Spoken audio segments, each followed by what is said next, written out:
नमस्कार। आज के इतिहास में आप सभी का स्वागत है। मैं हूं आपके साथ प्रिया तिवारी।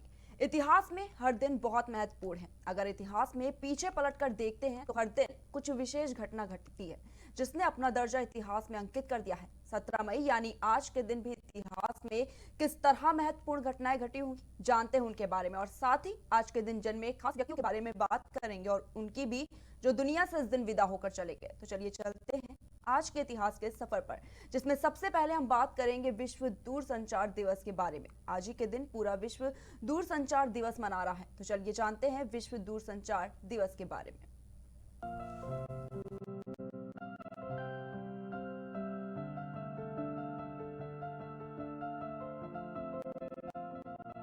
आज पूरा विश्व दूरसंचार दिवस मना रहा है। पूरी दुनिया के लिए यह बेहद खास दिन है।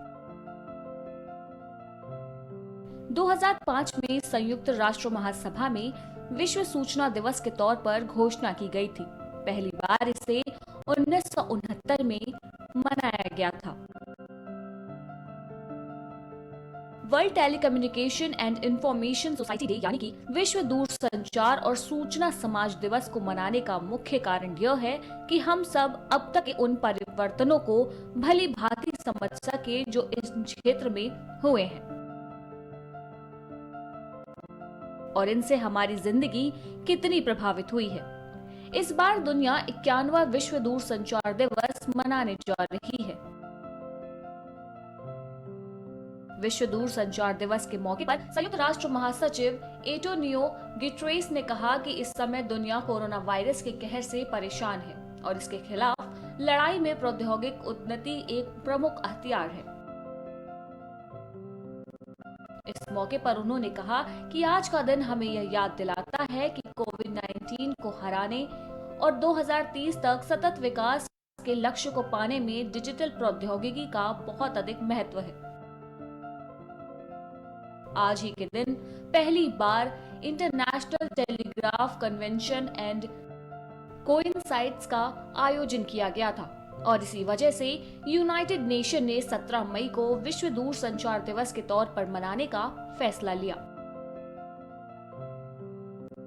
इस बार विश्व दूरसंचार दिवस का थीम डिजिटल प्रौद्योगिकी का इस्तेमाल करके कोरोना वायरस को हराने का प्रयास और सतत विकास के लिए 2030 का कम्युनिकेशन एजेंडा है। दुनिया में लोगों के बीच सकारात्मक संचार प्रौद्योगिकी के बारे में जागरूकता बढ़ाने के लिए यह दिन मनाया जाता है और लोगों को इस बात से रूबरू कराया जाता है कि हम बिना संचार के नहीं जी सकते। आज भी भारत सहित कई ऐसे देश हैं जहां संचार की पूर्ण रूप से व्यवस्था नहीं है और आज के दिन का एक उद्देश्य यह भी है कि किस प्रकार से सुदूर और ग्रामीण क्षेत्रों में रहने वाले लोगों को आसानी से सूचनाएं उपलब्ध कराई जा सके।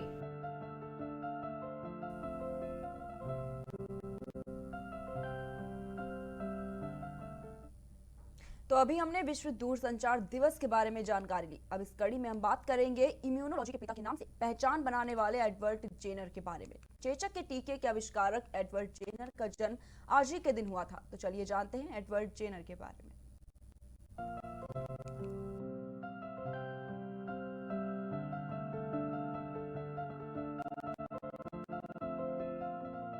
एडवर्ड जेनर अंग्रेज कार्य चिकित्सक व चेचक के टीके के आविष्कारक थे।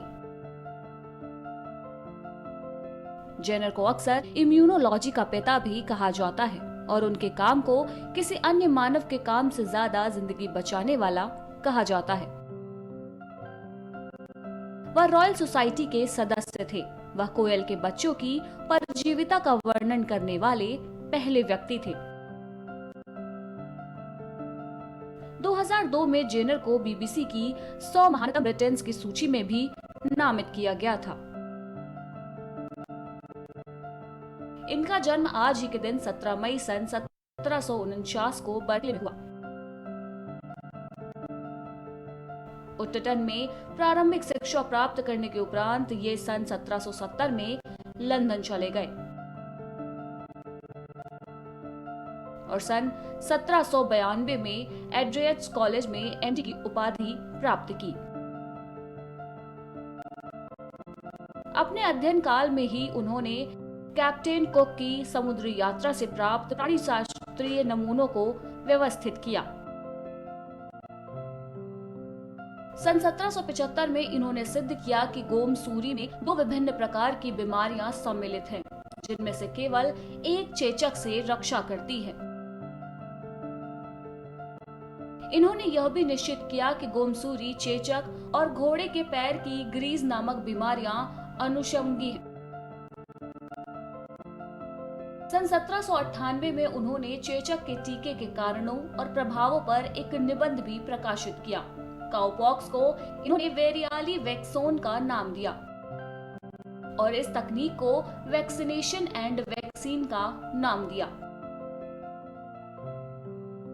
सन 1803 में चेचक के टीके के प्रसार के लिए रॉयल जेनेरियन संस्था स्थापित हुई। इनके कार्यों के उल्लक्ष्य में ऑक्सफोर्ड विश्वविद्यालय ने इन्हें एमडी की सम्मानित उपाधि से भी विभूषित किया।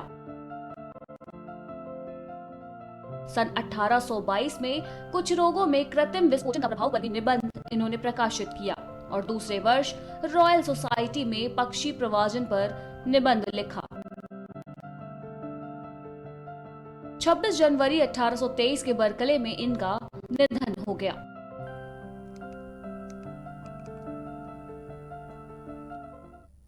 तो अभी हमने जानकारी ली एडवर्ड जेनर के बारे में। कार्यक्रम में आगे बढ़ते हुए अब हम बात करेंगे गजल गायक पंकज उदास के बारे में। पंकज उदास आज ही के दिन 1991 में जन्मे थे। चलिए जानते हैं पंकज उदास के जीवन के बारे में।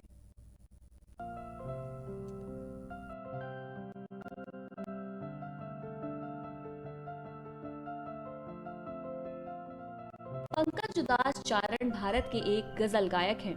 इनका जन्म आज ही के दिन 17 मई 1951 को हुआ था। भारतीय संगीत उद्योग में उनको तलत अजीज और जगजीत सिंह जैसे अन्य संगीतकारों के साथ इस शैली को लोकप्रिय संगीत के दायरे में लाने का श्रेय दिया जाता है। उदास को फिल्म नाम में गायकी से प्रसिद्धि मिली, जिसमें उनका एक गीत चिट्ठी आई है काफी लोकप्रिय हुआ। उसके बाद से उन्होंने कई फिल्मों के लिए एक पार्श्व गायक के रूप में अपनी आवाज दी। इसके अतिरिक्त उन्होंने कई एल्बम भी रिकॉर्ड किए और एक कुशल गजल गायक के रूप में पूरी दुनिया में अपनी कला का प्रदर्शन किया। 2006 में पंकज उदास को पद्मश्री से भी सम्मानित किया गया। पंकज उदास का जन्म गुजरात के राजकोट के पास जैतपुर में एक जमींदार चारण परिवार में हुआ था। वे 3 भाइयों में सबसे छोटे हैं। वे चारण समुदाय के सदस्य हैं।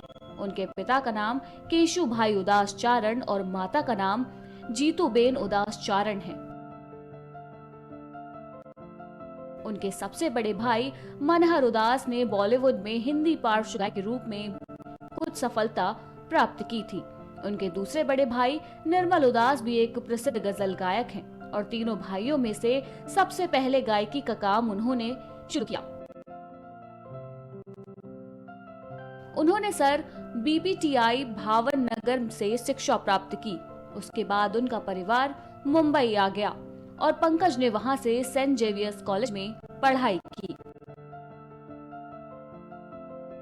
पंकज उदास के बड़े भाई मनहर रंगमंच के एक अभिनेता थे, जिसकी वजह से पंकज संगीत के संपर्क में आए। रंगमंच पर उनका पहला प्रदर्शन भारत चीन युद्ध के दौरान हुआ, जिसमें उन्होंने ए मेरे वतन के लोगों गाया, जिसके लिए एक दर्शक द्वारा उनको पुरस्कार स्वरूप 51 रुपए का इनाम भी दिया गया था। 4 साल बाद वे राजकोट के संगीत नाट्य अकादमी में भर्ती हो गए और तबला बजाने की बारीकियों को सीखा। उसके बाद उन्होंने सेंट जेवियर्स कॉलेज से विज्ञान स्नातक डिग्री की पढ़ाई की और एक बार में काम शुरू कर दिया तथा समय निकालकर गायन का अभ्यास करते रहे। उदास ने पहली बार सन 1972 की फिल्म कामना में अपनी आवाज दी, जो कि एक असफल फिल्म रही। इस इसके बाद उदास ने गजल गायन में रुचि विकसित की और गजल गायक के रूप में अपना करियर बनाने के लिए उन्होंने उर्दू भी सीखी। सफलता न मिलने के बाद वे कनाडा चले गए। कनाडा और अमेरिका में छोटे मोटे कार्यक्रमों में गजल गायकी करके अपना समय बिताने के बाद वे भारत आ गए। उनकी पहली गजल एल्बम आहट 1980 में रिलीज हुई। यहाँ से उन्हें सफलता मिलनी शुरू हो गई। 1986 में उदास को नाम फिल्म में अपनी कला का प्रदर्शन करने का एक और अवसर प्राप्त हुआ, जिससे उनको काफी प्रसिद्धि मिली। उन्होंने पार्श्व गायक के रूप में अपना काम जारी रखा। वे साजन, ये दिल लगी और फिर तेरी कहानी याद आई जैसी कुछ फिल्मों में भी दिखाई दिए। बाद में उदास ने सोनी इंटरटेनमेंट टेलीविजन पर आदाब अर्ज है नाम से एक टैलेंट हंट कार्यक्रम की भी शुरुआत की।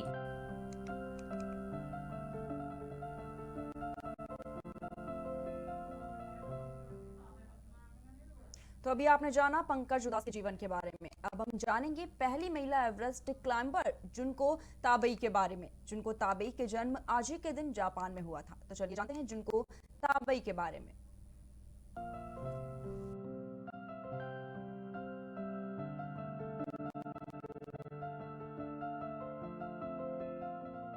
जुनको ताबेई 16 मई 1975 को माउंट एवरेस्ट फतेह करने वाली दुनिया की पहली महिला बनी। जुनको ताबेई का जन्म 22 सितंबर 1939 को मिहारू, फुकुशिमा में हुआ था। उनमें बचपन से ही पर्वतारोहण का जुनून था।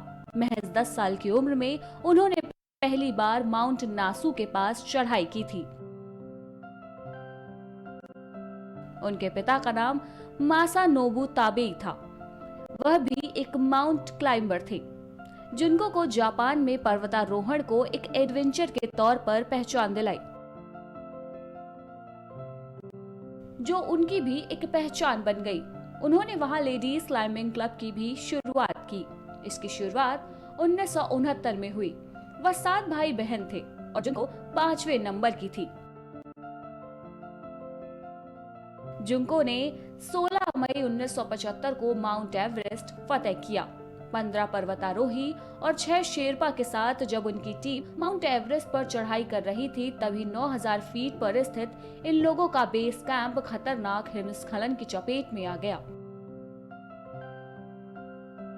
यह हादसा काफी भयानक और डराने वाला था, लेकिन उन्होंने हिम्मत नहीं हारी और 3 दिन बाद अपने गाइड के साथ उन्होंने अकेले माउंट एवरेस्ट की चढ़ाई शुरू कर दी। दुनिया की सबसे ऊंची चोटी पर पहुंचने में उन्हें 12 दिन का समय लगा। साल 1992 में जुनको ताबेई दुनिया की पहली ऐसी महिला बन गई जिसने 7 महाद्वीपों पर मौजूद सबसे ऊंची 7 चोटियों को फतेह किया। माउंट एवरेस्ट को लेकर जुनको काफी चिंतित थी।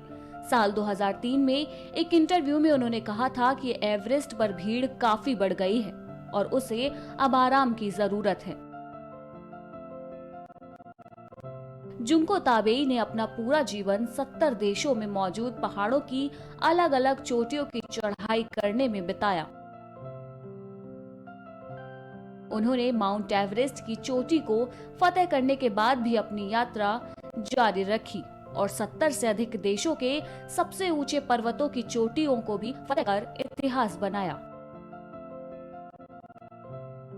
एवरेस्ट फतेह करने के 16 साल बाद उन्होंने 1991 में एक इंटरव्यू में कहा था, मैं और भी पर्वत फतेह करना चाहती हूँ। उन्होंने यह साहस भरा काम एक ऐसे देश में रहते हुए किया था जहां महिलाओं की जगह घर में मानी जाती थी। उनका फलसफा था कि जीवन को पूरी तरह से जीना चाहिए। उन्होंने 1969 में एक लेडीज क्लाइंबिंग क्लब की भी स्थापना की थी। उन्होंने एक इंटरव्यू में यह भी बताया कि मेरी पीढ़ी के अधिकतर जापानी पुरुष उम्मीद करते हैं कि महिलाएं घर में रहेंगी और घर की सफाई करेंगी। वह 1992 में 7 महाद्वीपों की सबसे ऊंची पर्वतों की चोटियों को फतेह करने वाली पहली महिला भी बनी। वह 77 वर्ष की उम्र में 20 अक्टूबर 2016 को कैंसर के चलते उनका निधन हो गया।